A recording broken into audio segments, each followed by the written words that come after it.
Kita sambut pelaksana tugas Gubernur DKI Jakarta yang juga Wakil Gubernur DKI Jakarta, Basuki Cahayapurnama, atau kerap akrab dipanggil Koh Ahok. Pak Ahok, tepuk tangan dong.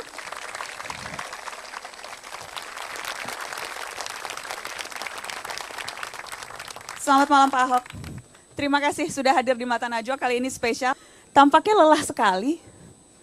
Jadi diculik dari balai kota gimana? Harus diculik karena spesial ulang tahun Jakarta dan Mata Najwa maunya yang spesial. Jadinya kita bikinnya di sini. Jadi PLT, apa perbedaan yang paling terasa sejak ditinggal Pak Jokowi? Ditinggal cuti.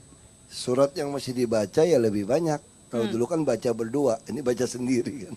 Surat, disposisi. Iya. Itu makan waktu sekali. Kita tidak mungkin bisa disposisi kalau tidak baca kan. Udah baca aja belum tentu ngerti. Kalau tidak ngerti belum tentu bisa disposisi juga kan. Jadi itu yang butuh waktu. Tapi kalau PLT wewenang ada dong jelas, walaupun ada batasan-batasan. Gak bisa pecat eselon 2. Padahal dalam hati pengen banget mecat, apa gimana? Ya sekali-sekali ada 1-2 dikorbanin lah supaya takut gitu kan.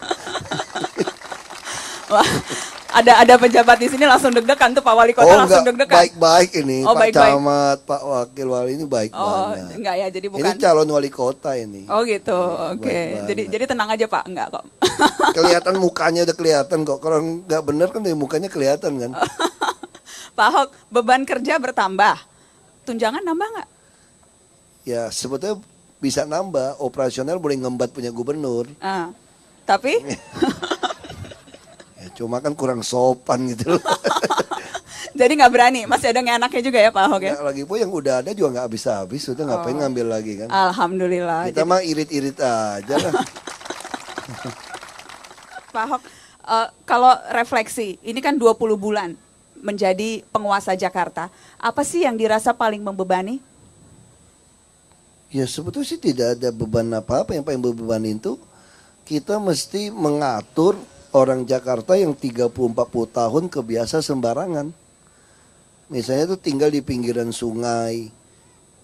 Ya apa salah mereka? Enggak. Memang sejarah Jakarta memang udah salah.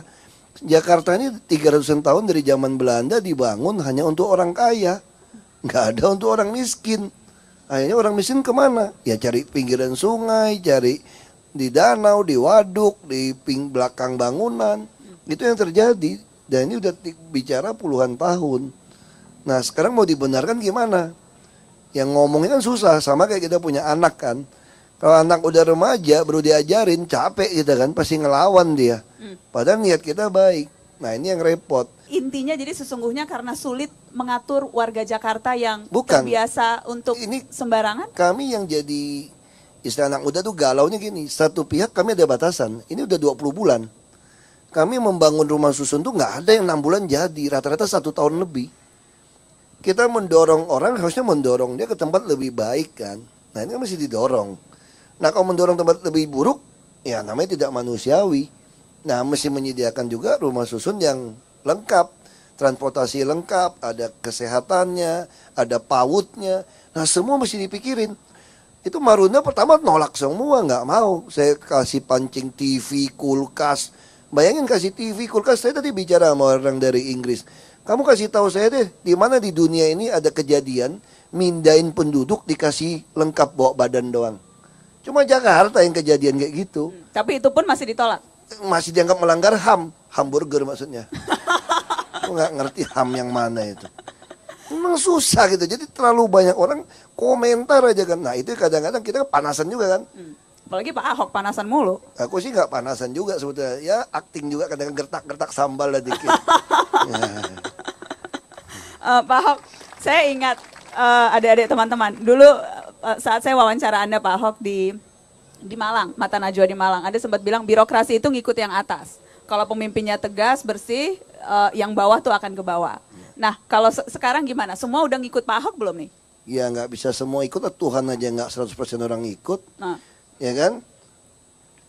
Jadi kita prinsipnya kalau bisa di atas 60% ikut sudah bagus. Sekarang sudah berapa persen birokrasi? Saya yakin 60% ke atas sudah oke DKI. Makanya sekarang saya lagi mau ngadu mereka nih.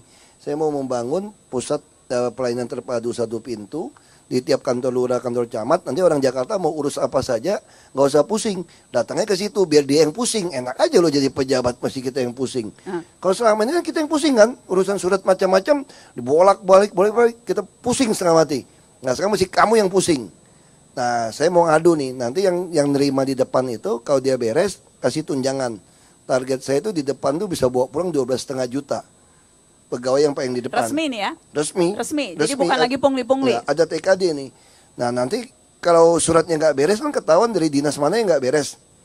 Nah yang nggak beres itu dia catat. Asal dia laporin siapa yang mempersulit dia dapat bonusnya. Nanti lama-lama yang ini yang kita singkirin. Ya kita adu aja 60 lawan 40. Oke. Nanti lama-lama sistem makin jalan, PNS makin kurang. Yang gede-gedenya gajinya. Jadi target saya tahun depan kita mau tambah 10 triliun untuk TKD. Tambah gaji mereka, tapi nggak boleh macam-macam lagi ya. Lu macam-macam gue pecat, tanda tangan dulu.